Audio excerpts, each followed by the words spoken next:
Hey guys, I'm Matt with Walden Woodworking. Today I'm here with Mike with Veteran Woodco. Mike, thanks for letting me in your shop. Hey guys, how's it going? Thanks, Matt. So Mike, you're a veteran, and so thank you for your service. We appreciate that. I'm guessing that's where the name comes from?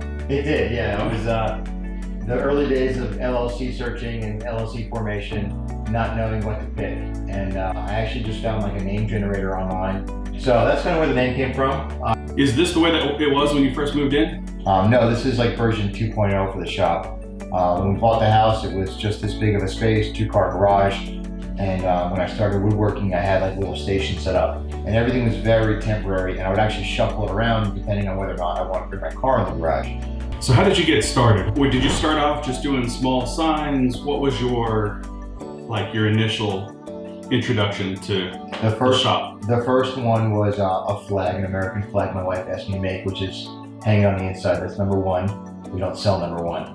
So number one goes in the house. And then once I got into the more intricate carvings where I kind of couldn't do it all in-house is when I started Googling CNC machines. Yeah. So $2,000 got me the X-Carve, and then it's been downhill ever since. Yeah. So talk to me about the evolution between X-Carve and how you ended up with Stepcraft. The signage requests started coming in where I knew I've always wanted to be a higher margin, lower volume kind of guy. I don't really like shipping out 50 different items over the course of the week. I'd rather ship out 2 for the same cost. So did you have the laser at this time? No, so the laser didn't come into play till after the Stepcraft. I hadn't really known much about the laser.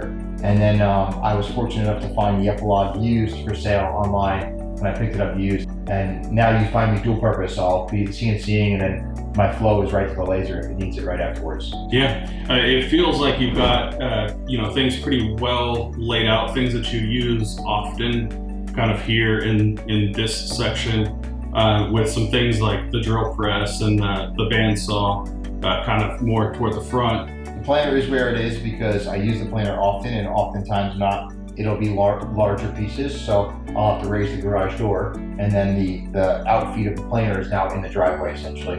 So I'll use the Rockler, the roller assistant, and I'll actually place that in the driveway to catch the outfeed of the planer. Same thing with the joiner. The joiner, I travel out, so I'll open the garage door, and if I have a larger panel, I'll join it out the garage door. All the bigger machines revolve around dust collection, which is in the corner, and dust collection is able to kind of daisy chain each piece of equipment separately. This was something I bought new. Don't use it very often. It's probably my second least used tool next to the drill press. But when you do need it, it definitely pays its weight. It's a huge asset in the shop when you need it. I keep a remote control for my dust collection here. I will then drag over the hose and attach it down low. And then I keep a 3/4 inch resaw blade on it right now. I go down to the smallest I do is a 1/2 inch. And I find myself a lot of times what I'll do is I'll be resawing walnut panels to make them thinner, and then I bring them over to the laser to use for awards and trophies. Least used tool in my shop, but also the most valuable when you need a drill press. You don't want to find yourself without one, because doing something by hand that should have been done by a drill press can result in a ruined piece of work or a broken wrist. Don't want that. We're good with that. You've got great lighting in here. You've got a really good layout. Let's talk about the dust collection, because your setup is pretty unique. You see most home shops, they have the tubes and everything kind of going all over the place. My shop, I have a hose that I drag, from tool to tool. It's not very efficient. So talk to me about what you have here. So where's this go? Yeah, right. So the home of it, like the home branch of it, is the 2 horsepower, the Jet Cyclone in the corner. I went up into the crawl space. Inside the crawl space is the main branch with 2 IVAC remote control blast gates, which are triggered by the CNC, the table saw, and the router table. And those blast gates work independently of each other. So depending on what machine will turn on, each blast gate will trigger based on where the power sending unit is coming from. So I have another saw. Okay. And the SawStop is on my list because I hear too many people who say they had an incident and then they bought a SawStop. And it was, they'd already had something, potentially catastrophic. Most of them. I got into a car accident, but I put my seatbelt on afterwards. Yeah. Yep. So if I lose my fingers or I lose a hand, or that's an insurance policy for me. So if you guys have never tried out a SawStop, I highly recommend it. Awesome. And then I noticed you have, it's very, I would say it's very minimalistic compared to the other shops that I've seen, right? A lot of wood shops have, stuff, like mine. Right. I have junk corners. There's no junk corner. I try not to have a junk corner. And I'll show you guys the video. There is absolutely no junk corner in the shop. And tell me about your lumber storage. Okay, so that was part of a junk corner. Was I didn't want to accumulate cutoffs and panels, and I do have a full 4x8 panel cart, which Matt helped me put in the driveway just for the shop. But typically, I have a Uline heavy-duty panel cart there for full-size sheets. I usually keep 4 to 5 sheets on there if I'm going to be cutting something during that week. But I have a 14-foot long lean-to behind this wall that's outside. It's a wooden lean-to with a shingle roof, and it's big enough I can get full-size sheets in and out. So I also keep overflow out there, and I keep cutoffs and half sheets also out there. Yeah. And on the other side of the yard, I have a shed with a bunch of order racks that I keep slabs on. Yeah, it's nice to be able to have that kind of just right out here, as opposed to having to walk it around through a gate and everything like that. Yeah, that was big for me because workflow, efficiency, lean manufacturing. We talked about that this weekend. So in the shop, I like to stay lean and focused, and the way I do that is by having clean work surfaces, not cluttered corners. I want to see what I'm working on and not have to struggle to find something. Yeah, I know that you've got something bigger in mind. Right. So this is, you're not going to stand here. I know you, and if you're not standing here in 2 years, let's call it 5. I like 2. I like 1 year. Like 2? I like 1 year. If you're not standing here in 1 year, where are you standing? So a couple of years ago, there was a way to put me on the spot, by the way. Yeah. A couple of years ago, I was invited to go to the VA hospital in Lyons, New Jersey, and has a whole resort for veterans. It's complete PTSD, inpatient recovery, substance abuse. So as I was there speaking, somebody had asked me if it would be possible to volunteer some time to reopen the wood shop, which I didn't even know existed.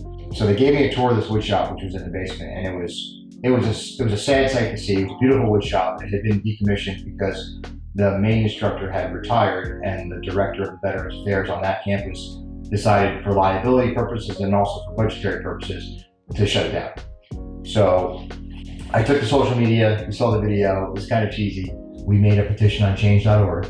We ended up getting 70,000 signatures. And then when I presented the video and the petition to the director, the very next week COVID happened. So it was obviously a no. It was complete lockdown here in New Jersey. We couldn't even get on the VA without having a reason. So in a year from now, if all goes well, we're going to try to get a space for the Maker Community Project. It's not right that a foundation or organization such as the Maker Community Project has a P.O. box.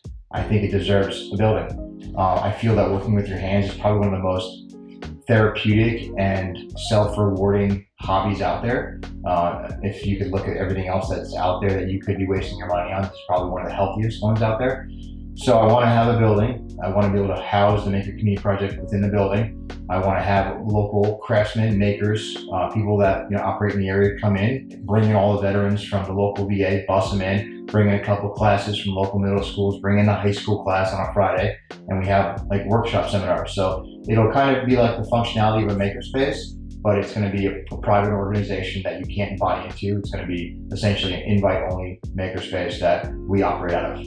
I love it. Thanks, I love the mission. Anybody that is interested in the Maker Community Project would go to themakercommunityproject.org. We've been kind of working on getting that website up. It's I think it's been a very successful launch, and we're sitting here in November, and we've already had a couple different giveaway opportunities. Right. And so what you've started is great. This the mindset that you have to pay it forward. So Mike, I want to thank you for your hospitality here. Thanks for letting me stay here in Jersey and showing me around the city. This has been fantastic. It's been great. I've seen your shot on Instagram and YouTube, and it's a totally different feel when you step into it. So hopefully we're able to convey that to the people watching. But thank you so much. Appreciate your time. Thanks for your service. And everything. You've been awesome. Thanks, Great host. Appreciate it. Yeah. Perfect. And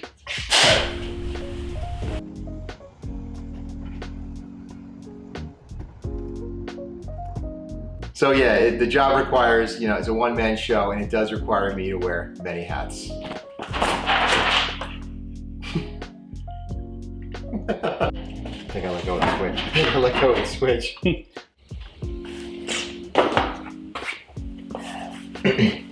Which kind of brings me to my next point about when you're shopping around different brands.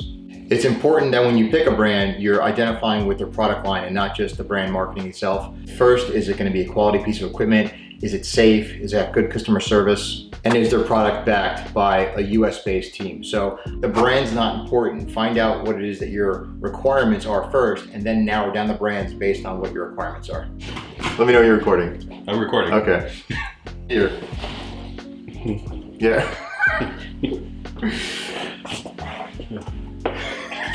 So moving over to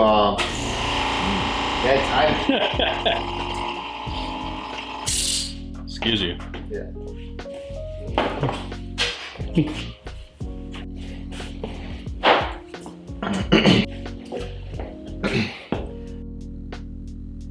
Okay. So this is my final command. Well, And cut. flow. You said you see CNC for your laser? Did I? Yeah. Okay. Ready? Yep. So I guess you could say that you're a man of many hats. That's right. We do design work, administrative work, CNC work, we do shipping, we do returns, we do customer service, we do tech support, we do vinyl graphics, and finally, we do funny videos. Oh! Thanks, Matt. I really appreciate your support.